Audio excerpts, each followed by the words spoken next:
Dan ada nggak petani yang mem-PHK karyawan? Nggak ada kan?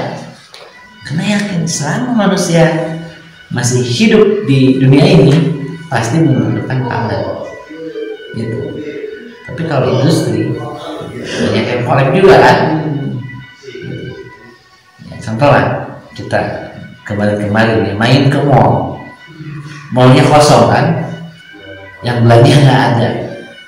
Online sekarang Online gitu kan.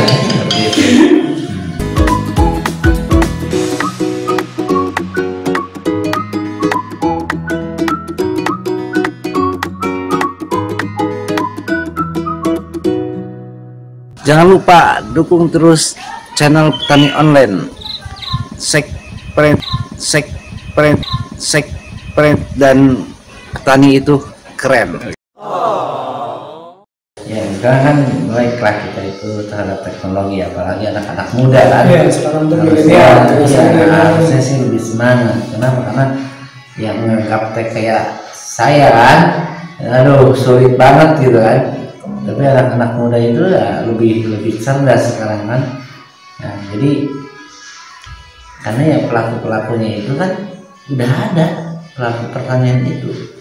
Tapi coba memasarkan gitu. Memasarkan hasil pertanian. Karena ya kalau Bapak sendiri nih ya kayak gini nih ya, maaf nih. Bentar, Bapak dulu. Contoh. Nah, ini kan pas ya? Ya. Buncis ya nih. Harga buncis kalau kita bawa ke pasar tradisional untuk hari ini aja harganya berapa sih? Paling 700 rupiah. Jika petani itu 700 rupiah per 1 kilo. Ya. Nah, ini udah dikemas. Bobotnya 250 gram, berarti 1 kilonya itu jadi 4 kan? Iya, betul. Nah 4 gini, ini satunya kita jual ke konsumen itu 5.000 rupiah. Harga per kilonya jadi berapa? 20.000 kan? Nah, menarik enggak sih? Iya. Nah, jadi kenapa sih kemasan itu ya, pasca panen kalau kita bisa mengemasnya, nah, nilai tambahnya itu pasti ada kan gitu, daripada jual kita karungan misal 50 kilo per karung jual aja kan ya harganya pasti segitulah, kalau 1.000 ya 1.000 kan gitu. Tapi kita konsumen itu nggak butuh banyak gitu kan, ibu rumah tangga itu paling lah 2 pack ginian, pinginnya itu 1 kali masak habis, 1 kali masak habis kan. Nah kita ya melek gitu kan, kebutuhan konsumen itu ibu rumah tangga itu berapa sih gitu kan. Kayak cabai itu kan udah banyak ya kan, Ini packaging yang lebih iya kan nih kayak cabai ini kan, ini paling kita kemas per 200 gram, berarti 200 gram ini dari 1 gram itu kan jadi 5 ya. Sekarang kan lagi mahal di pasaran itu, sampai ya di pasar tradisional ya, jualnya itu 35, eceran mungkin di 40-45 kan. Nah kita kemas aja sih 200 gram per pack dijual 10.000, jadi nggak bisa datang ke pasar kan, berapa harga cabai dia itu pasti hilang. Harga mahal cabai itu nggak ada di pikirannya itu, karena saya mah biasa beli cuma 10.000 kok kan gitu. 10.000 itu cukup untuk misal 3 hari gitu kan, seperti itu. Nah jadi kemasan memang sih sekarang ini harus kita bisa merubah nasab petani itu seperti itu. Nah itu tugasnya siapa? Ya anak-anak muda, anak-anak milenial gitu kan. Akhirnya kan daya petani juga bisa tinggi, bisa mengangkat kan. Ini petani kita itu bisa bayar masih di 5.000 kan gitu ya. Kenapa sih? Karena kalau dari petani kan masih abras, dari 1 kintal itu palingnya 70 kilo kan yang kepakainya, karena ini kan yang udah seluruh semuanya ini udah nggak ada yang bengkok, udah nggak ada yang uletnya juga nggak ada gitu. Konsumen pasti senang kan gitu. Nah, gitu. salah satu tipsnya ya. Ya tipsnya itu. Nah, tapi ya kitanya itu harus benar-benar ya fokus. Kenapa? Apalagi kalau kita mau via online, stok barang itu harus tersedia, dan apa yang kita tawarkan melalui foto kan, foto ya, ketika pengiriman barang ke konsumen juga harus sama, harus sesuai dengan yang dipoto. Jadi jangan sampai mengecewakan konsumen.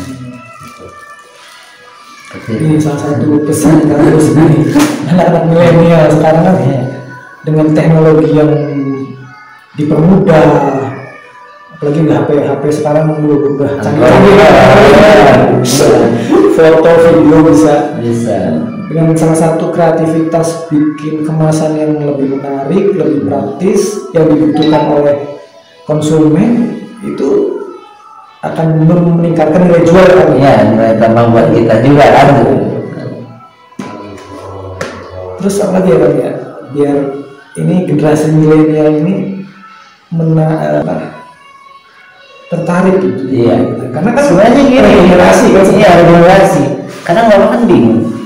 Justru kita itu disekolahkan itu ya bukan untuk apa kerja, ya kan? Iya, Kerja di, nah, kadang kan mindset anak-anak muda maaf ya, yang keluar dari bangku kuliah, gitu kan? Kadang mindsetnya itu, aduh, setelah keluar kerja di mana ya? Nah itu kan yang salah. Justru kita sebagai orang tua, ya bapak aja nih, sebagai orang tua punya anak kan gitu, menyekolahkan anak itu ya inginnya ya ke perguruan tinggi teh ya benar-benar kan, supaya ketika keluar ya terus terjun ke masyarakat, dia itu punya bekal ilmu yang bermanfaat ya bagi semua kan gitu, bukan bermanfaat bagi perusahaan gitu kan ya. Walaupun dia itu kerja di perusahaan ya, di situ bukan kerja harusnya, tapi belajar di satu perusahaan yang maju kan gitu. Akhirnya message-nya itu kan gini, sekarang dia itu kuliah di bangku kuliah itu bayar kan, orang tuanya mengeluarkan uang, tapi ketika udah kuliah, nah dia melamar ke suatu perusahaan itu, dia itu belajar di situ, belajar dan dibayar kan gitu. Jadi cara belajar atau kerjanya di situ tuh bukan kerja, semangatnya itu tetap semangat belajar. Contoh kuliah kan sampai dikejar-kejar kan, itu dosen atau apa kan. Nah sekarang juga ya ke perusahaan udah harus seperti itu. Nah ketika udah bisa di situ, udah dapat ilmu, kenapa enggak sih kita punya perusahaan sendiri? Itu satu itu. Tapi yang lebih menarik di sektor pertanian ada gitu kan. Apa sih kalau kita misalnya kerja di orang lain kan, ya, baik itu di pemerintahan atau di swasta, kita itu diatur oleh waktu, ya kan? sekian Ya, sekian harus sudah masuk kan gitu. Berarti jam 5 itu harus sudah bangun, ya. Setelah sholat subuh udah pak, aduh takut kesiangan lah ini itu. Nah, udah masuk misal di kantor atau di perusahaan ya gitu, mau ngerokok juga susah, kan gitu, ya. Mau ngopi juga susah. Tapi di sektor pertanian kita mau pergi jam 9, nah paling-palingnya misal jam 6 datang ke kebun mau ngopi dulu, nyantai apa juga nyantai. Nah itu masa sih, dan hasil contohnya ya sebetulnya ya, kita sebagai petani sih banyak hal yang bisa dilakukan, karena yang sulit itu ketika kita egonya tinggi. Apa sih egonya tinggi? Punya lahan 1 hektar ya, kita tanam cabai semuanya karena pengen uangnya banyak ya. Akhirnya pas panen itu turun ya, rugi kan. Nah justru kita itu harus bisa mengubah pola pikir kita itu, gimana caranya supaya tiap hari itu panen. Jadi dari 1 hektar itu kita itu bisa bagi 3 blok ya, 3 blok. Blok pertama tanam, nah setelah itu 1 bulan baru blok 2, terus blok ketiga. Nah cara panennya tiap hari. Kalau misalnya cabai kan biasa ya 5 hari dipanen atau 4 hari baru panen kan. Nah panen per 4 hari itu dari satu bloknya itu bisa menghasilkan 500 kilo gitu kan. Nah akhirnya kan itu dibawa kemana? Kalau 500 kilo ke pasar tradisional kan.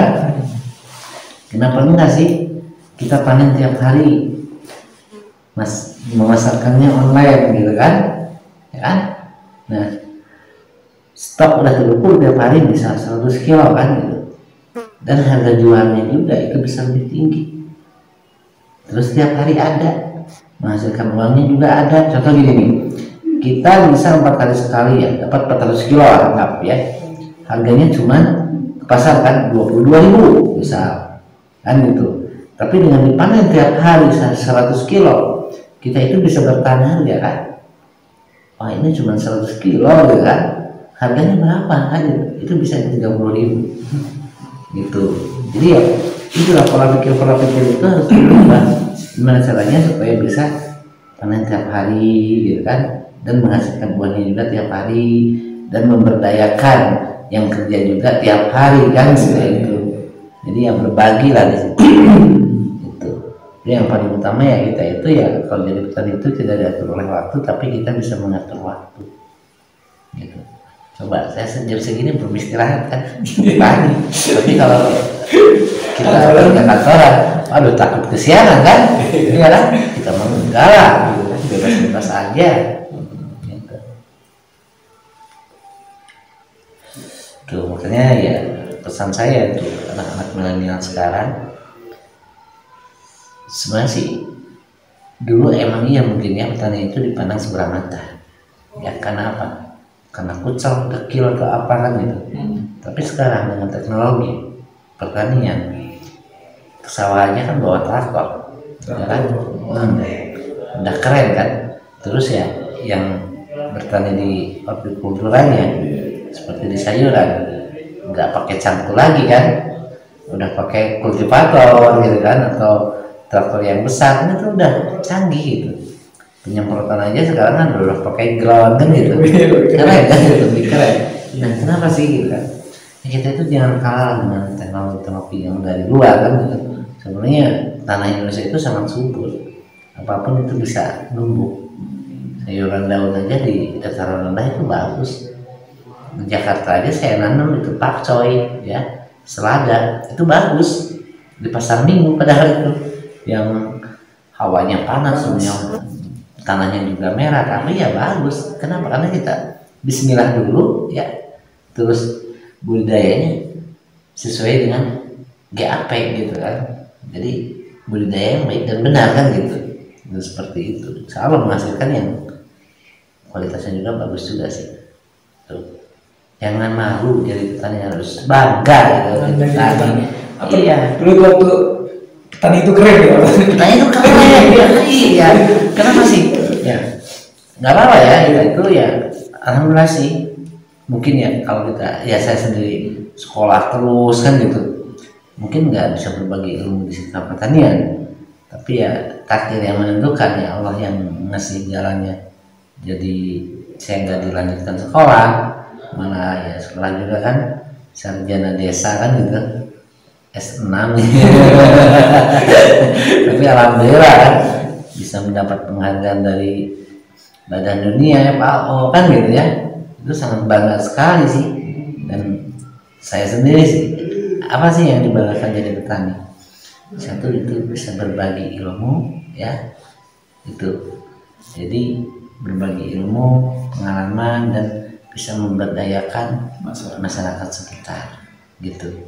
Alhamdulillah dengan adanya Buji Super dan Buji PB itu, petani itu lebih sejahtera. Apalagi ya sekarang udah mengurangi lah pestisida kimia atau pupuk kimia ya, itu petani itu lebih sejahtera.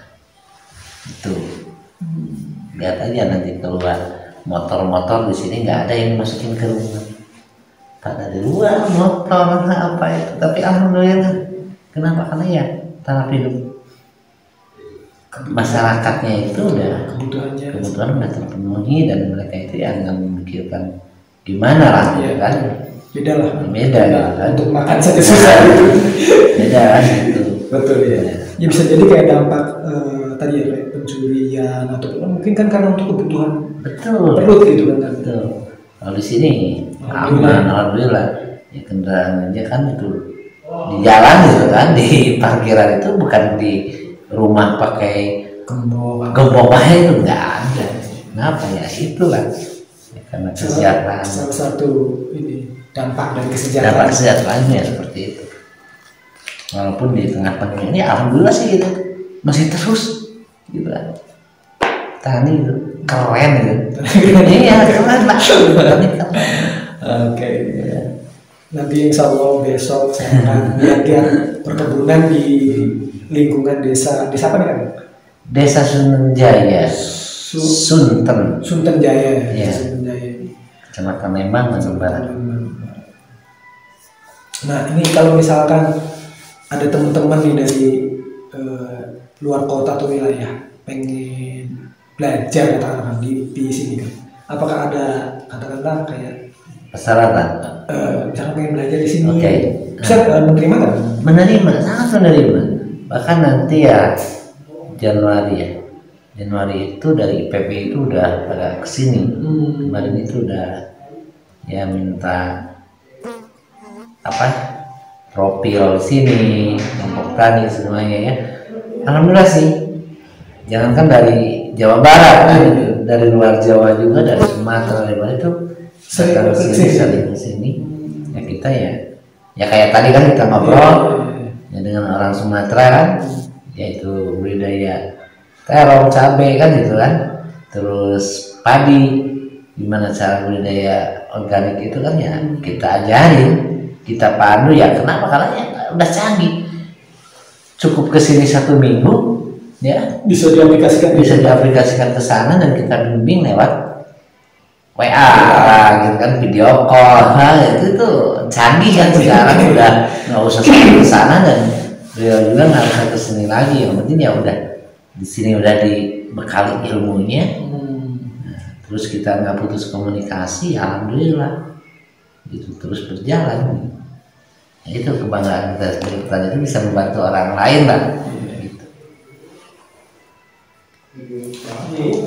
Tadi saya sudah juga lihat berbagai macam apa namanya ada terus juga ya banyak lah sertifikat ya. Berarti kan ya, salah satu apa untuk kepedulian Kang ini berbagi ilmu di pertaniannya. Barangkali ada teman-teman juga di seluruh Indonesia ya bisa belajar di sini juga bisa gitu. Seperti tadi saya juga dengar mandu dari jarak jauh saja dengan WA bapak dari Sumatera tuh di Sumatera Barat ya? Sumatera Barat itu sampai detil gitu cara-caranya ya, asik lah ya. asik gitu. Tanpa batasan waktu lagi jam 10 gitu, jam 10 malam. Karena kalau siang saya sibuk. Tadi aja kan jam berapa datang ke sini? Jam 5-an. Jam 5. Belum ketemu kan? Baru ketemu tadi jam 10-an ini. Iya. Oke, itu dari teman-teman. Terima kasih atas perhatiannya. Ini mudah-mudahan ini menjadi salah satu inspirasi ya buat teman-teman petani milenial. Karena saya yakin generasi berikutnya siapa lagi kalau bukan kita memakmurkan tanah kelahirannya masing-masing, dan Indonesia adalah salah satu negara yang sangat subur sebenarnya. Sangat subur, betul. Jadi ya petani itu harusnya keren gitu. Keren banget, keren.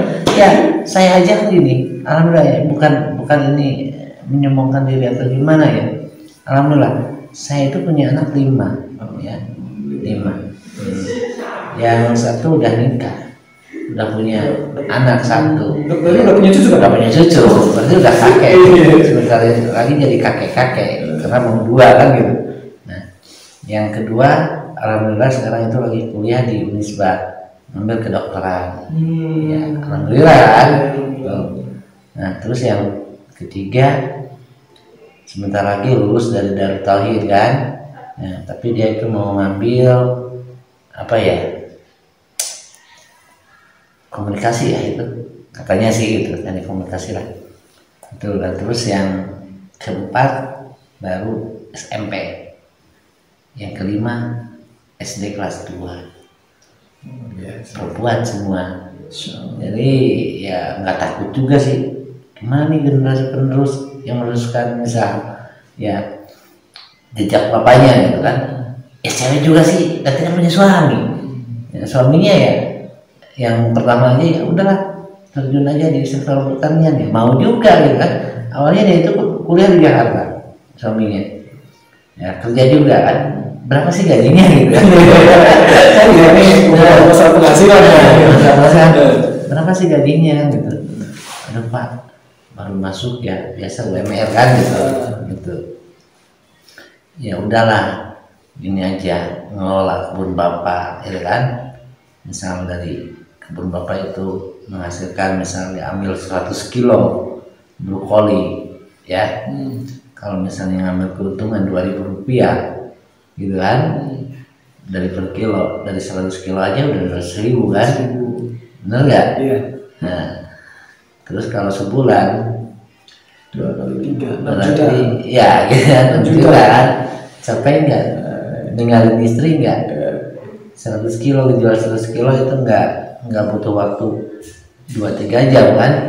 Cuman via telepon nih ada brokoli sekian kilo, berapa harga, tek jadi kirim, dapat kan uang. Nah, itu kan? UMR. Terus kan mikir lagi, bisa nggak meningkatkan nilai tambahnya seperti itu lebih gede lagi? Ya nyari pasar lagi yang lain gitu kan. Dari 100 kilo bisa nggak jadi 200 kilo? Kalau 200 kilo udah berapa? Kan gitu. Iya. Nah itu Tinggal foto kali aja. Ya, itu tinggal itu aja sih. Masih seperti itu. Makanya ya gimana ya kitanya? Serius enggak sih? Fokus enggak sih? Iya. Karena apapun yang kita kerjakan itu harus fokus. Kalau nggak fokus ya repot juga. Seperti itu. Karena di bidang pertanian itu yang paling besar profitnya itu ya di pemasaran. Ya, petani juga sih kalau bisa memasarkan sendiri itu besar. Nah, kenapa sih harus berkelompok ya itu supaya meningkatkan nilai tambah buat petani juga. Karena kalau misalnya perorangan ya repot. Apalagi sekarang kan ya di era digital ini 4.0 itu ya korporasi harus jalan. Jadi nggak bisa hidup sendiri. Terus bersama-sama lah gitu. Karena untuk meningkatkan daya saingnya itu lebih kuat. Harga juga tidak mudah dipermainkan kan? Oh, gitu.